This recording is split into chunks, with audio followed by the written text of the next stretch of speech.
इस बारिश के मौसम में, इस सुहाने मौसम में मेरी कोशिश होती है कि आप लोगों के सामने सीज़न के हिसाब से हर चीज़ आप लोगों के सामने रेसिपी लेकर आऊँ। तो यहाँ पर मैं लेकर आई हूँ फिंगर चिप्स पकोड़ा, जो बहुत क्रिस्पी बन के तैयार हुए थे।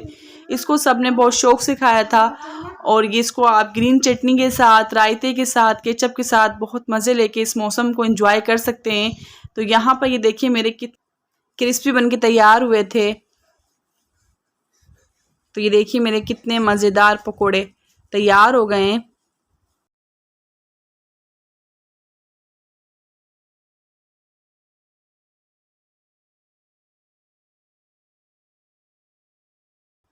बिस्मिल्लाहिर्रहमानिर्रहीम, अस्सलाम वालेकुम। ढाबा मज़ाक कुरैशी के चैनल पे खुश आमदीद।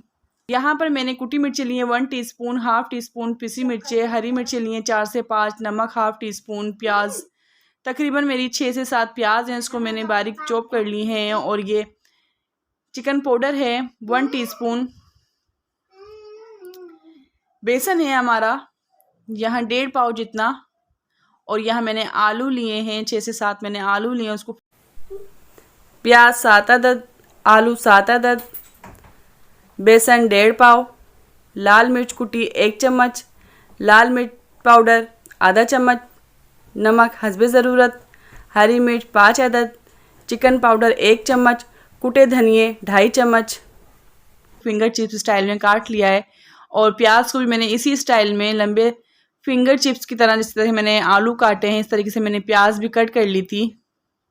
इसको मैंने एक बाउल में लूँगी, पहले प्याज ऐड करिए। और आलूओं को मैंने पानी में डिप करके रख दिया था, क्योंकि आलू अगर हम रख देते हैं ऐसे तो ब्लैक हो जाते हैं। तो यहाँ मैं आलू भी ऐड कर दूंगी। और ये बहुत मज़ेदार बनते हैं, तो ये रेसिपी आप मिस नहीं कीजिएगा। तो यहाँ पर मैंने ये आलू ऐड कर दिए। अब यहाँ मैं स्पाइसी मसाले ऐड कर दूंगी, पिसी मिर्ची और कुटी मिर्चें ये दोनों ऐड कर दूंगी। यहाँ हाफ़ टी स्पून पिसी मिर्ची और 1 टीस्पून कुटी मिर्चें, तो अपने टेस्ट के मुताबिक मिर्चें कम या ज़्यादा आप कर सकते हैं। यहाँ हरी मिर्चें मैंने ऐड कर दी हैं चॉप करी हुई, नमक ऐड करा है, चिकन पाउडर ऐड करा है। चिकन पाउडर से बहुत प्यारा अच्छा टेस्ट आता है। तो यहाँ मेरे कुटे हुए धनिए तकरीबन 2.5 टीस्पून,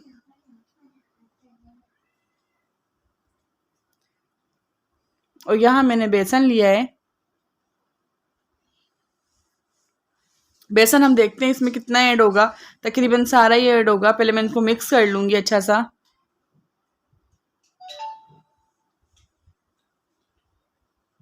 ताकि ये सारे स्पाइसी मसाले और आलू प्याज अच्छे से मिक्स हो जाएं। अभी यहाँ पर जो है आप देख सकते हैं कि यहाँ मैंने पानी ऐड नहीं करा है, क्योंकि पोटैटो और ऑनियन भी अपना ये पानी छोड़ती है। तो यहाँ पर तकरीबन मैंने 2 टीस्पून यहाँ पर पानी ऐड करा है। इनको अच्छा सा मिक्स कर लेंगे। और इसमें कोई ऐसे ज़्यादा मैंने मसाले ऐड नहीं करेंगे। इन कम मसालों से बहुत ही जायकेदार पकोड़े हमारे यहाँ पर बनके तैयार होंगे। तो यहाँ पर तकरीबन मेरा 1.5 पाव बेसन ऐड हो गया था यहाँ पर। तो इसको हम अच्छा सा मिक्स कर लेंगे, ऊपर और नीचे करके अच्छा सा मिक्स हो जाएगी। तो यहाँ पर मैंने एक कढ़ाई में कुकिंग ऑयल भी ऐड करके रख दिया था, और यहाँ पर मिक्स करने के बाद यहाँ पकोड़े हम ऐड कर देंगे। अच्छा, कुकिंग ऑयल हमारा फ्राई करते वक्त अच्छा सा गर्म हो जाना चाहिए, ताकि हम कोई यहाँ पकोड़ा ऐड करें तो यहाँ पर बुलबुले उठने लग जाएं। तो हमारा ये ऑयल अच्छा सा गर्म हो गया है। तो एक एक करके हम तकरीबन यहाँ पर अच्छे से यहाँ पर पकोड़े ऐड कर देंगे, और इसको फिर हम मीडियम फ्लेम में इसको पकाएंगे, ताकि ये एकदम जल नहीं जाए।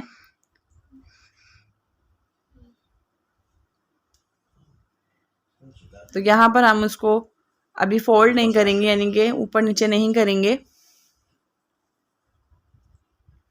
तो ये देखिए कितने मज़ेदार बनके फ्राई हो रहे हैं ये हमारे पकोड़े। अच्छा, ये बारिशों के मौसम चल रहे हैं। अल्लाह ताला सबको अपने हिफ्ज़ व अमान में रखे। और बारिशों के मौसम में जो है ये बारिशें हमारे लिए रहमत बने, ना सिर्फ कि रहमत। तो अल्लाह ताला बस सबको इस तकलीफ़ से बचाए जो बारिशों में तकलीफ़ में हैं, और अल्लाह ताला आसानी फरमाए सबके लिए। और ये अमन की बारिश हमारे लिए अल्लाह ताला दे। तो बस सबके लिए हम दुआ करें कि बस अल्लाह ताला ये बारिशों के मौसम में सबकी हिफाजत करे, क्योंकि मर्द हजरात ज़्यादातर बाहर निकलते हैं। अल्लाह ताला सब साथ खैरियत से अपने घर में पहुँचे। और बारिश के मौसम में बाहर की चीज़ों से अवॉइड कीजिए और घर में बना के खिलाइए, क्योंकि पकोड़े ऐसी चीज़ें हम घर में बासानी आराम से बना सकते हैं। तो यहाँ पर ये देखिए कितने प्यारे मेरे पकोड़े तैयार हो गए हैं, व्यूअर्स आप देख सकते हैं। तो यहाँ पर देखिए कितने प्यारे से गोल्डन फ्राई हो गए हैं। तो यहाँ पर अब हम इसको पकोड़ों को निकाल लेंगे एक छलनी में। तो यहाँ मेरी वीडियो अगर आपको अच्छी लगती है तो मेरे चैनल पे लाजमी कमेंट्स क्या करें कि वीडियो आपको कैसी लगी मेरी, और ये पकोड़ों की रेसिपी आप लोगों को कैसी लगी कमेंट्स करके लाजमी बताइएगा। तो यहाँ पर मैंने ये देखिए छलनी में इसको निकाल लिए हैं ताकि इसका ऑयल सारा निकल जाए। और एक प्लेट में हम इसको कर लेंगे ग्रीन चटनी के साथ, केचप के साथ, आप इसको रायते के साथ नोश फरमाइए। और कमेंट्स करके लाजमी बताइएगा ये फिंगर चिप्स पकोड़ा आपको कैसी लगी। तो अपना ढेर सारा ख्याल रखिएगा, मुझे दुआओं में याद रखिएगा। अल्लाह हाफिज़।